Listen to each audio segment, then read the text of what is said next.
Hey everyone, this is going to be a super quick analysis of two influencer food items that have hit the market recently.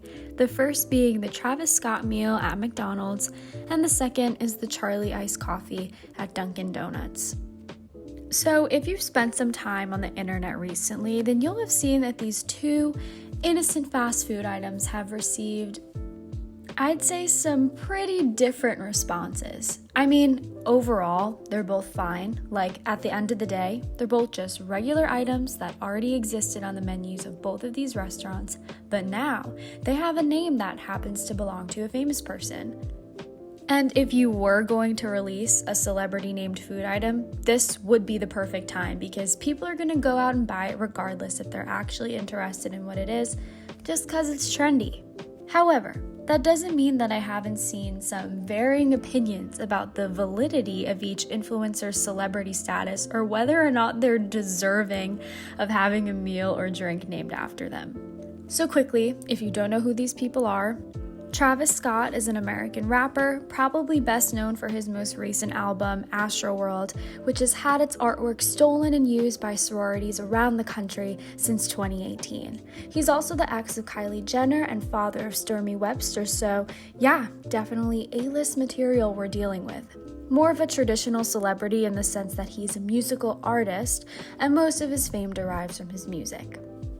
On the other hand, we have Charli D'Amelio, who's social media's next it girl, it seems.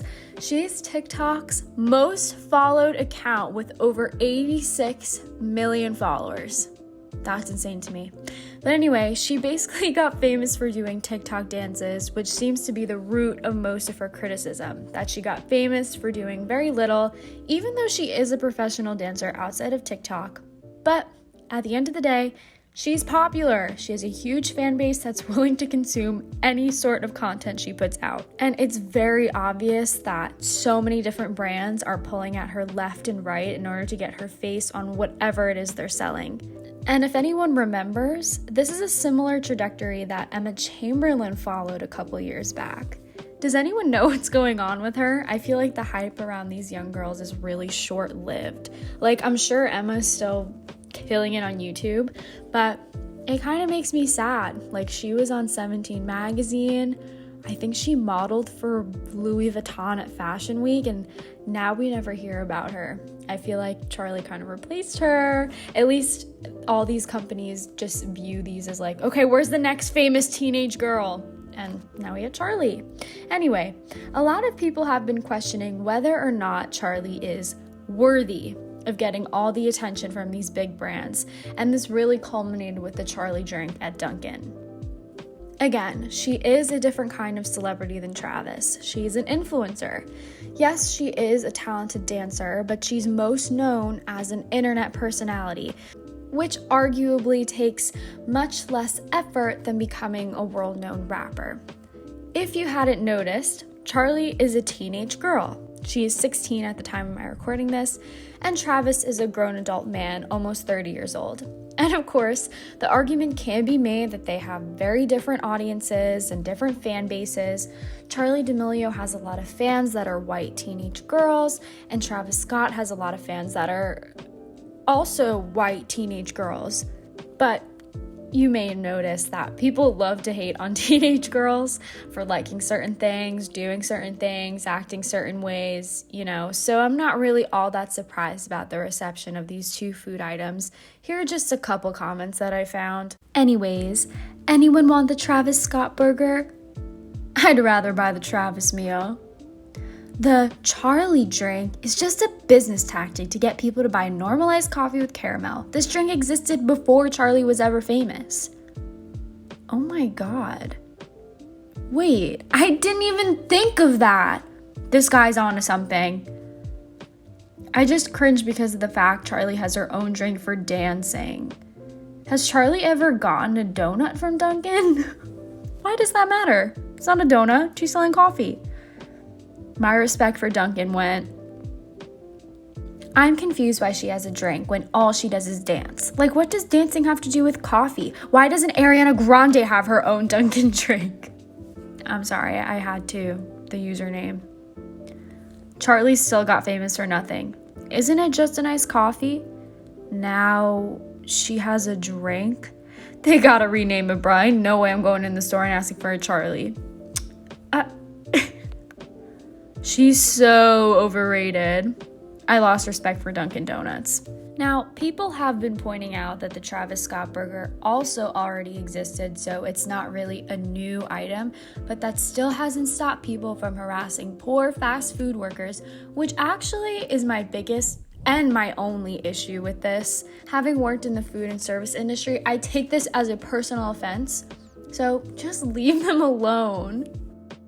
What can I get for you? You know what I'm here from, man. Anything else?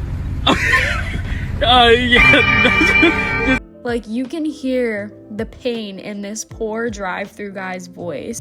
So yeah, basically, I just wanted to look at the ways we treat women, specifically teenage girls on the internet, and it tends to be a lot more critical than the way men are treated. While this is almost expected of anyone who becomes a celebrity or achieves a sort of celebrity status like Charli, we can see how this behavior replicates in day-to-day interactions with young women and teenagers on the internet.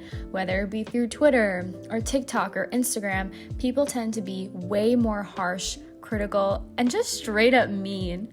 Lastly, for the products themselves, I'm not even gonna lie. I tried the Charli because it looked good, and honestly, nothing special, wouldn't get it again. The Travis Scott burger, I would have tried if I liked onions or ate bacon, but I don't. Also, it's just a regular quarter pounder with cheese, like they didn't even make a special sauce or something for him. I don't know.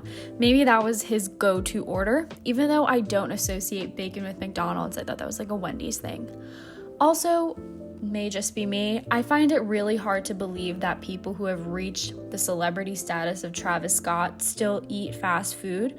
Like, I imagine he has his own private chef that like replicates McDonald's burgers but makes them healthy. Like, it'll still taste like a Big Mac, but it'll have like a third of the calories. Whatever. What's your favorite food that I cook for you? Late night snack. Not food, but like... Peanut butter and jelly. That's your favorite? Peanut butter and jelly, that's my favorite. I am a master peanut butter jelly maker. No, this is He's not just saying that, like I really am the best. Yeah, this is like facts.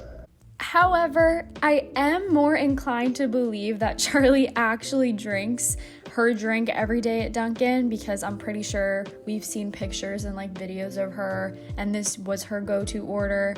But whatever, either way, it's just a coffee and it's just a burger.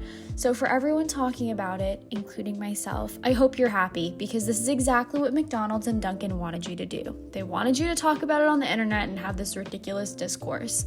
Anyway, have a wonderful day. If you're hungry, go get a Travis Scott burger and wash it down with a Charli iced coffee, the way they were meant to be eaten together. Have a good one. You want to know what this all started, actually? It was like our plane ride back from, I don't remember, but we were coming home from somewhere, and the flight attendant on the plane made these like really bomb peanut butter and jelly sandwiches. And then after that, I think we eat a PB&J like every night before we go to bed. Smooth peanut butter. Grape jelly.